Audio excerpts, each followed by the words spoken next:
Hey guys, I'm Val. So yeah, without a question, this is the best leveling build for the Sorcerer class. As soon as you get Incinerate, you can start this build. You don't need any aspects or uniques. They just enhance the build. I regret not starting this build sooner. It's just that strong. This build will carry you into the later endgame as well. I was able to do tier 70 nightmare dungeons without really any good gear, tempers, anything. Not even gems in my gear. It's just that easy. For the abilities, I'm using Teleport. It's the main mobility skill of this class. You also gain 30% movement speed and 30% damage reduction for 3 seconds. For the next ability, I'm using Ice Armor. You gain a barrier, absorbing 30% of your base life, and while Ice Armor is active, 5% of your damage dealt adds to the barrier. It also increases your mana regen by 30%, and you reduce its cooldown by 1 second every time you use 50 mana. For the next skill, I'm using Flame Shield. It's a defensive cooldown, it just makes you immune for 2 seconds. And it also adds another source of burning damage to enemies if they're close to you, which will increase your damage. But you probably shouldn't be that close to enemies in this build. For the ultimate, I'm using Inferno. It's kind of like gravity, it keeps on pulling enemies into a center area. It burns enemies in that area, and while Inferno is active, your pyromancy skills cost no mana. For the conjuration skill, I'm using Ice Blades. And this is for a few reasons. The source of vulnerable. It's our only source of cold damage you're going to need if you end up using the unique Powerash's iridescent loop. For each type of elemental damage, you gain up to 15% increased damage for 4 seconds, up to 60%. This stacks, and as long as you're attacking, it will refresh and stay on. And the main ability, Incinerate. You channel a beam of fire, burning enemies per second. Damage per second increases over 2 seconds, up to some crazy percentage. You gain 15% damage reduction while channeling, and enemies around you will be burned. Also, enemies will deal 30% less damage while burning from Incinerate.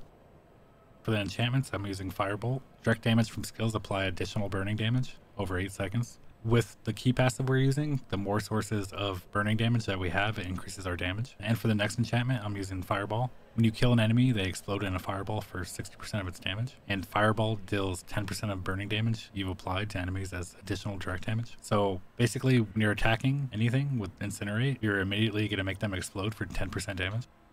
For the aspects, on the helm I'm using Shared Misery. This helps because we apply crowd control effects and our main ability is channeled. If you apply one crowd control effect to one enemy, it's going to spread to all of them. So it allows you to stand in place and channel and do more damage. For the chest, I'm using Ever Living. You take up to 25% less damage from crowd controlled or vulnerable enemies. These are pretty much all the upgrades I have at the moment, is just my gloves. For the aspect, I have Edge Masters. Skills deal up to 20% increased damage based on your available primary resource when cast. With this build being a fire damage build, and we cause burning damage to everything, which is going to in turn give us mana back through the passive in the skill tree Fiery Surge. Our mana is usually going to be between 90 and 100%, so we're always going to be doing increased damage. For the legs, I'm using Concentration. Your Conjuration skill grants you 20% damage reduction for 5 seconds. For the boots, I'm using Exploiters, and I'm using this aspect to increase the damage by 40% to enemies that are unstoppable. And this is important for the staff. You are going to want a staff. It's 2-hand. It's going to double this aspect. Incinerate splits into 3 beams, each dealing up to 170% of normal damage. If you put this on a one-hander, it would only be 85%. So definitely use a 2-hander because this is your main ability. You are going to lose one aspect in the build, but your damage will be increased. And for the main temper manual of the build, we want Incinerate size is increased by up to 45%. And I'm going with fire damage right now, but I want to do a full damage over time build, see if that's better. For the neck, I'm using Conflagration. While channeling Incinerate, your burning damage is increased by up to 60%. Enemies damaged by Incinerate explode, burning all surrounding enemies for over 6 seconds. This effect occurs once per 5 seconds. For the first ring, I'm using Engulfing Flames. You deal 30% increased burning damage to enemies below 50% life. Additionally, you deal up to 100% increased burning damage to enemies while they are affected by more damage over time than their total life. For the next ring, I'm using Inner Calm. You deal 10% increased damage. Triple this bonus after standing still for 3 seconds. Incinerate is channeled, so we're going to be standing still a lot. This just increases our damage for free pretty much. For the skill tree, I'm going to be putting 1 point into Firebolt, Enhanced, and Glinting Firebolt. Increases your burning damage by 25%. For the core skills, we're going to put 5 points into Incinerate, 1 point in Enhanced and Destructive Incinerate, 1 point into Fireball, Enhanced, and Greater Fireball. I usually use the other node for Fireball, but Fireball deals 10% of the burning damage you've applied to enemies as additional direct damage. This seems way better for this build because the initial burning damage is so much that you just nuke things down as soon as you hit them pretty much. 1 point into Devastation to unlock Elemental Dominance. Your core skills deal 12% increased damage when cast above 50 mana. This is really big for this build because, as I mentioned earlier, we're always going to be sitting between like 90 to 100% mana, so we're always going to be doing additional damage. For the defensive skills, 1 point of Flame Shield, 1 point of Teleport, Enhanced, and Shimmering Teleport, 3 points into Glass Cannon, 1 point to Ice Armor, Enhanced, and Shimmering Ice Armor, 3 points into Precision Magic. I wanted to add more Lucky Hit because we have a lot of crowd control effects that are affected by this. 1 point into Ice Blades, enhanced and summoned ice blades, 1 point into align the elements, and 3 points into protection. For the mastery skills, I have 1 point icy vel. I would like to put more points in this if I could. 3 points into inner flame and 3 points into crippling flame. Your pyromancy skills have up to 15% chance to immobilize enemies for 2 seconds. This chance is doubled while you're healthy. For the ultimate, I have 1 point in Inferno, Prime, and Supreme Inferno. 3 points into Fiery Surge. This is going to help you a lot with your mana while leveling. Later on, once you get better gear, you could remove up to 2 of these points and place them somewhere else. Next, I have 3 points into Endless Pyre. You deal increased burning damage to enemies for each second they remain burning, up to 15% after 3 seconds. 1 point into Warmth. It's just a little hill over time that helps. And 3 points into Soulfire. Your pyromancy skills cost 12% less mana and deal 6% increased damage. Double these bonuses after standing still for 2 seconds, which again, Incinerate is channeled, so we're going to be standing still a lot of the time. And for the key passive, I'm using Combustion. Your burning effects deal 20% increased damage, add an additional 2% per unique source of burning. We have Incinerate, our ultimate, our enchantment from Firebolt, and we could also burn enemies with Flame Shield, but I wouldn't suggest that all the time. So up to 8% increased damage just from that. Now I'm going to show some gameplay just so you see how the build works. And a lot of people call this Incinerate helicopter, because basically you're going to stand still and just spin around while everything dies. Pretty funny to play. It's great for farming hell tides too.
had to do the little flaming helicopter thing in celebration of finishing the dungeon.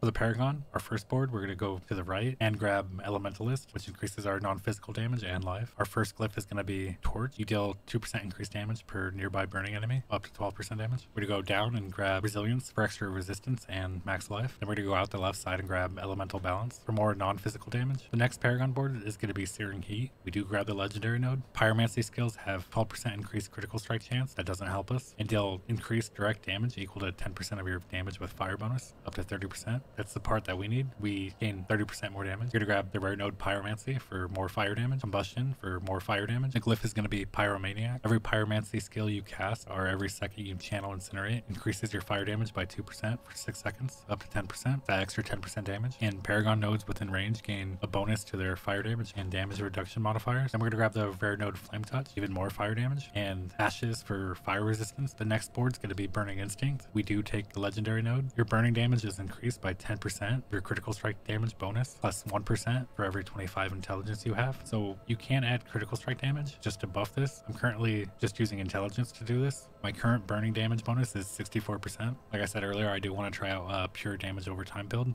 where I go after just burning damage and damage over time. You get the rare node Kindling, 20% damage to burning enemies and damage to elite. You grab the extra elite damage around it as well. The glyph is going to be Flame Feeder. You deal 10% increased direct damage to burning enemies. You grab the rare nodes, 20% burning damage and 10% damage reduction from burning enemies. Go back down to Searing Heat and you go out to the left. The next board's going to be Enchantment Master, and we have Firebolt and Fireball enchantment, so both of those are going to be 20% stronger, the burning damage and the explosion. The glyph is going to be Elementalist.